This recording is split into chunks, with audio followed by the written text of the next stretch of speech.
déjà, le premier point, c'est que je voulais replacer un peu ces approches d'éco-conception dans notre stratégie à ADEME au niveau de l'alimentation durable. Donc, ça fait une dizaine d'années qu'on travaille vraiment sur ces questions d'alimentation durable. C'est vraiment un sujet qui monte en puissance au sein de l'agence. Donc, l'ADEME, c'est l'agence pour l'environnement. Je pense que vous en avez un petit peu entendu parler. Je ne reviens pas dessus, mais voilà. Donc, l'alimentation durable, nous, on a vraiment défini trois axes un peu stratégiques pour aborder ces questions-là. Donc c'est un premier axe, c'est donc l'approche qu'on appelle filière, produit, éco-conception. Donc c'est comment faire que dans une dizaine d'années, les produits alimentaires, la tomate de dans 10 ans ait 20%, 30%, 40% moins d'impact que la tomate qu'on a aujourd'hui. Ça, c'est vraiment notre approche produit. Après, on a un deuxième bloc qui est une approche beaucoup plus au niveau des pratiques alimentaires.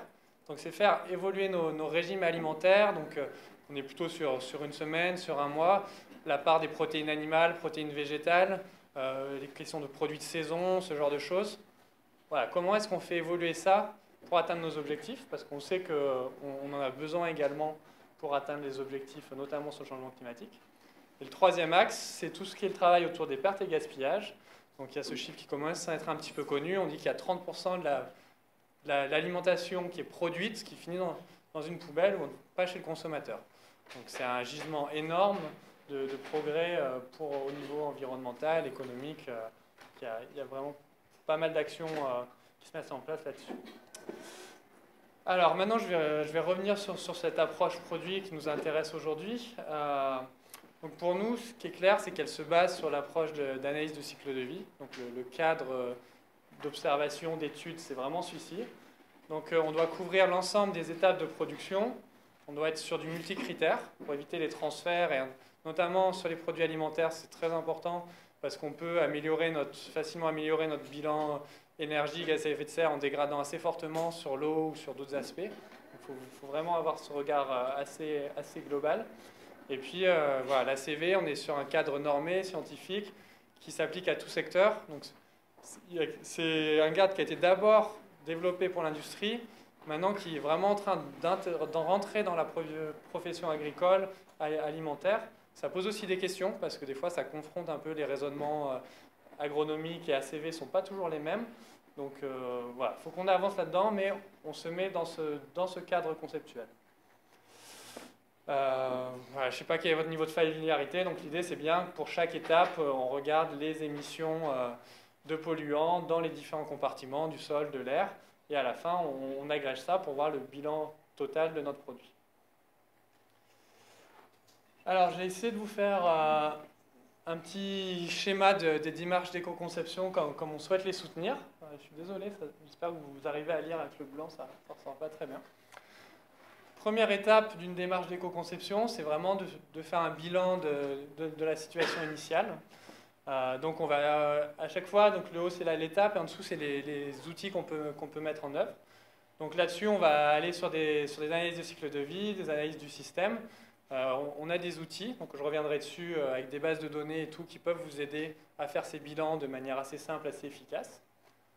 Une fois qu'on a la connaissance de cet état des lieux, on est capable vraiment d'identifier les enjeux principaux. Donc plutôt que partir directement à dire « Allez, j'ai envie de travailler sur l'emballage ou quoi », c'est vraiment de se mettre « Je regarde mon produit, où est l'enjeu? Est-ce que c'est plutôt de la logistique, plutôt de l'emballage, plutôt de la production agricole ?»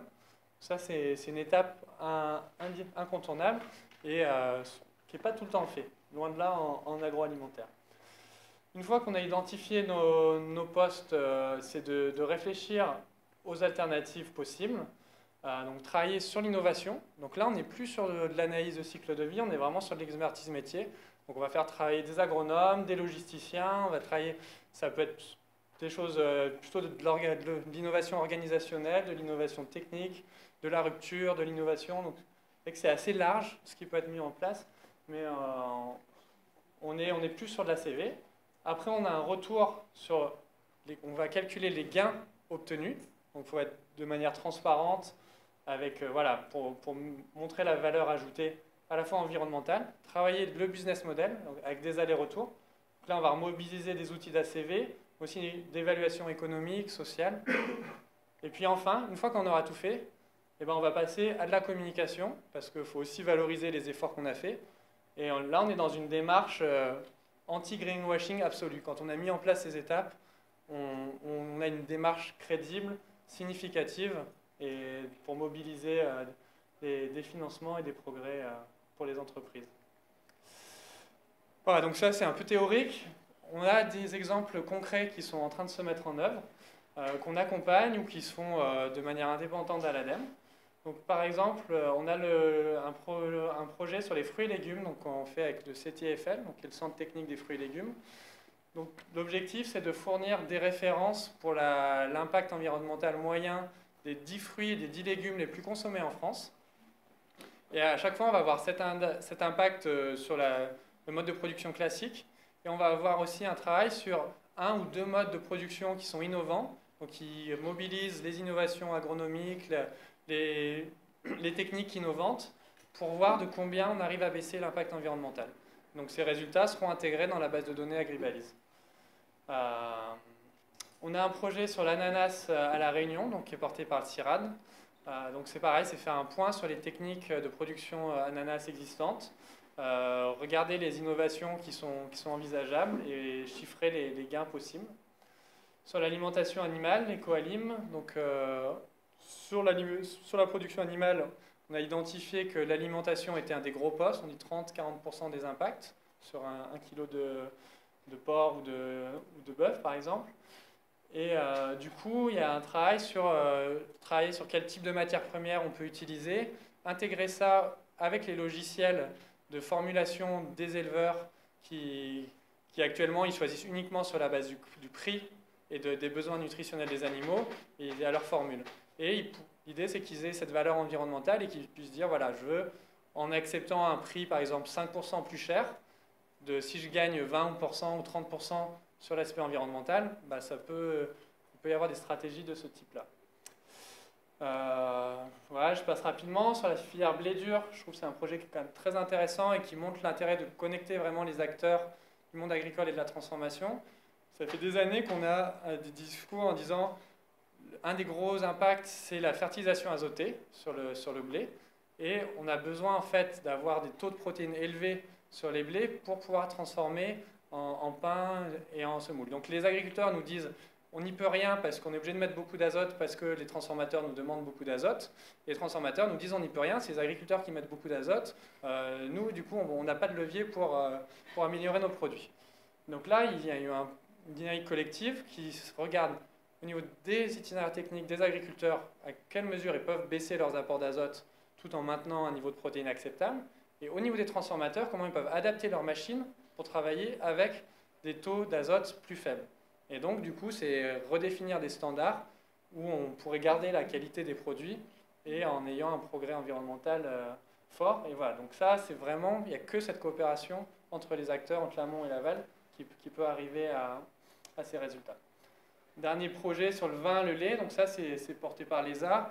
C'est travailler, donc c'est des notions d'éco-quali-conception qu'ils essayent de porter. C'est comment est-ce qu'on peut maintenir, voire améliorer la qualité des produits, notamment sur des produits comme le vin et tout, ça va être très important, tout en améliorant la qualité environnementale.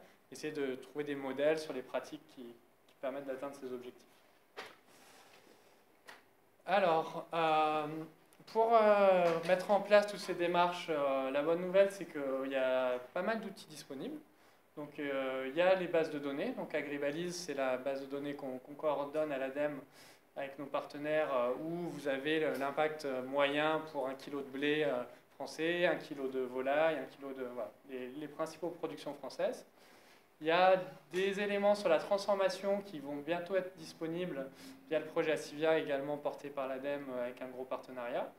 Il n'y a pas que des données françaises, il y a aussi des gros travaux, puisque l'agroalimentaire, on est sur des marchés mondiaux, donc on s'approvisionne souvent sur des produits internationaux, et donc il y a un projet World Food Database qui est en train de fournir des références. Il y a EcoInvent qui est un peu la base de données qui sert pour tous les matériaux derrière, qu'on mobilise aussi dans les filières. Donc il y a tout ce qu'il faut. Après, ce qui va vous intéresser, c'est peut-être pas d'avoir le blé moyen français, c'est d'avoir votre blé propre. Donc là, on travaille avec des méthodologies transparentes qu'on met à disposition. Donc il y a le rapport méthodologique Agribalis qui vous permet de recalculer un blé qui va être comparable à celui qui est par défaut dans la base de données. Et puis, pour mettre en musique un peu tout ça, il y a des outils informatiques donc, qui intègrent les bases de données avec CIMAPRO, OpenSCA, voilà. Les consultants, les experts connaissent bien. Ça peut être aussi intégré, développer des outils propres aux entreprises. Mais donc il y a vraiment la mise en œuvre opérationnelle et tout à fait facilitée par rapport à quelques années. Donc Agribalis 2, c'est le programme donc, de l'ADEME qui structure nos travaux sur ces approches éco-conception et information environnementale. Globalement, on a un comité de coordination du programme. Avec un premier bloc, le but c'est de créer des nouvelles références par rapport à ce qu'on a aujourd'hui. Donc intégrer des produits qui manquent, par exemple les produits de la mer, où il y a des questions méthodologiques aussi qui sont assez fortes. Donc on accompagne les partenaires là-dessus. Le produit CTIFL, donc ce que j'ai indiqué sur les fruits et légumes, donc avec des projets, des approches éco-conception. Donc on peut vous accompagner. Voilà, nous, ce qu'on souhaite, c'est que les gens qui respectent le cahier des charges Agribalis.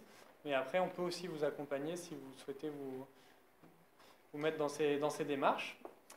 Il y a tout un volet, ce qui est le travail autour des méthodologies sur les indicateurs, parce qu'on sait qu'on a des progrès à faire sur certains indicateurs, notamment la prise en compte des pesticides aujourd'hui en agriculture, dans les ACV, ce n'est pas complètement satisfaisant. Donc on a des travaux qui commencent sur ces questions-là, sur la biodiversité, sur le carbone du sol. C'est vrai c'est important d'avoir un regard critique sur les indicateurs d'ACV. Il ne faut pas les prendre pour comptant. Il y a des incertitudes plus importantes sur certains indicateurs que d'autres. Donc c'est vraiment quelque chose à avoir en tête. Et puis il y a tout l'aspect aider la reproductibilité, donc avec les outils, ce que j'ai mentionné tout à l'heure. Donc en dessous, c'est les partenaires donc, qui sont membres du comité stratégique Agribalis. Donc on a à la fois la recherche avec l'INRAL CIRAD, on a le ministère de l'Environnement qui est très impliqué, les coopératives, les filières agricoles. Donc il y a vraiment du consensus autour de ces méthodes, de ces références, ce qui est quelque chose qui nous paraît très important pour avancer sur ces travaux. Les grands enseignements qu'on a des premières études un peu éco-conception, c'est de l'importance de l'approvisionnement sur les bilans. Donc c'est vrai que souvent, naturellement, les industries agroalimentaires, ils vont regarder leur levier qu'ils ont sur le site. Donc, ça va être plutôt un emballage, éventuellement transport. Et en fait, c'est vrai que dans les bilans, ce qui ressort systématiquement, c'est l'étape agricole. Donc ce qui veut dire qu'il faut travailler avec les producteurs sur les cahiers des charges, sur les référentiels. Il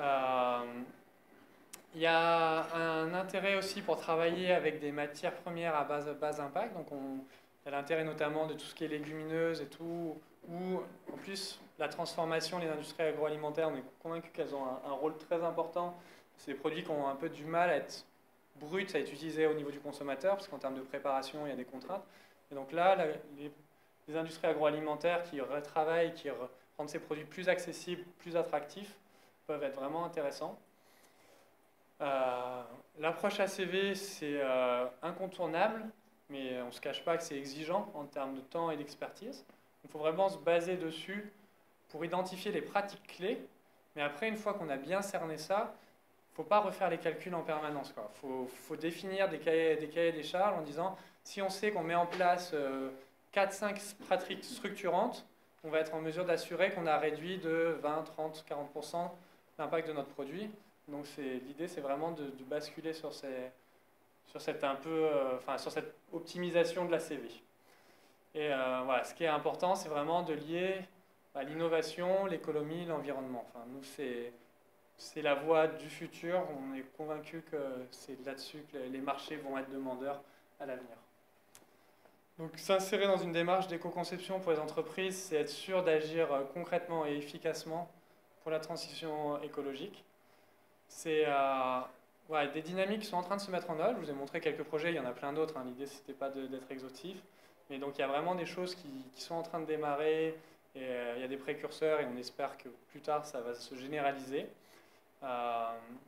Pour nous, c'est la démarche pour relier le consommateur au producteur en lui racontant une histoire sur son produit, sur les modes de production et en construisant de la confiance. C'est vrai qu'on on ne peut pas être accusé de greenwashing quand on a mis en place ces démarches sérieusement. Et voilà, c'est vraiment un choix stratégique pour les entreprises de lier cette performance environnementale, économique et de qualité des produits. Parce que quand on parle d'alimentation, on parle d'abord de plaisir, de qualité. C'est quelque chose qui est... Donc, pour aller...